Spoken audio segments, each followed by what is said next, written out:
Thank you very much for joining me, Gold Mountain CEO Tim Cameron in Queensland. Tim, you've got the Waybag project in Papua New Guinea. How is that tracking? Yeah, the project is advancing quite well. We had a couple of hiccups due to COVID. There was an outbreak, so we actually had to send some people home to see their families. And we thought that that was just the right thing to do for our people.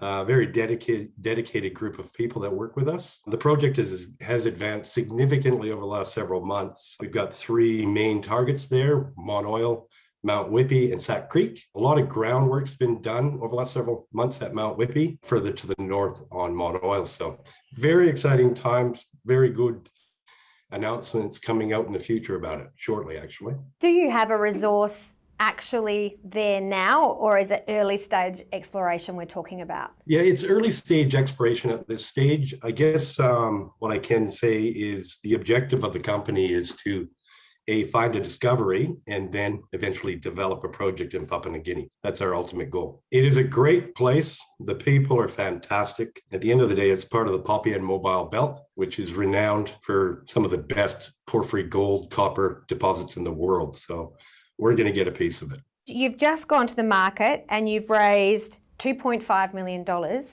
What's the next stage using those funds? We predominantly use our funds, 75% of our funds actually, primarily on the ground in PNG and on the project. We're really proud of the amount of funds we put on the ground because that's where it all happens, in my opinion. We do soil sampling, regional exploration, but we try and concentrate on the key, highly prospective areas, that being Monoil and Mount Whippy right now.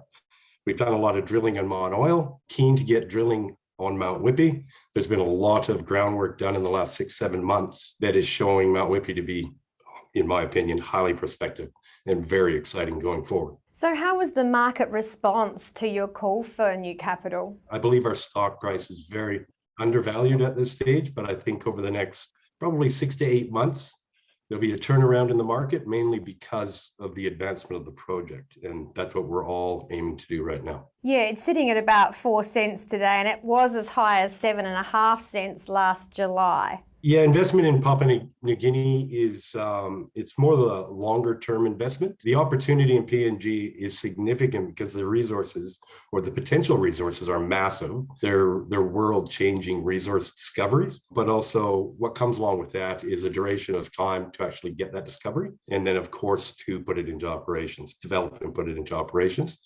So some investors are more prone to the shorter term gain rather than the longer term gain. But I believe with the Waybag project, it's just a function of time till we hit the bullseye, in my opinion. What do you believe is going to be the secret to real success for Gold Mountain? Is it about the people? Is it about managing money carefully? Is it going to be about the exploration itself? It's all of the above. At the end of the day, you have to have a cohesive team. You've got to have strategy. Everybody needs to work consistently against that one goal. And that one goal right now is to get that discovery and then advance that discovery into a resource. We're fortunate enough to have a great relationship on site with the locals, with the government. Our team at Waybag is sensational, in my opinion. We've gone over a year where we could not go to site, yet we communicate with them every day via satellite link, which we put in place because of COVID. So it's just like being there, but we're still not there physically. And what's your greatest challenge as far as maintaining cash flow to be able to do the work? Primarily due to the duration of time where investors want to actually get on board and stay on board. If investors really understand our story, and maybe we need to portray that a little bit better than we do, we've got a great story. We've got 3 potential massive targets with all the groundworks that have occurred over the last probably 4 or 5 years. Only in the last probably 7-8 months, I can honestly say, we've advanced the project from a geological perspective more than ever before by geochem work, mag flyover, you name it, we've done it all. And our porphyry expert and of course our senior geologist, Pat Smith, they're very excited about where this project is going. So what's your ultimate goal? The ultimate goal of GMN is really to develop a world-class copper gold porphyry system in PNG. That's our objective. Well, I wish you all the best with the next stages. Thank you very much for your time. That's Gold Mountain CEO Tim Cameron speaking from Queensland. Thank you. Thanks, Sonia.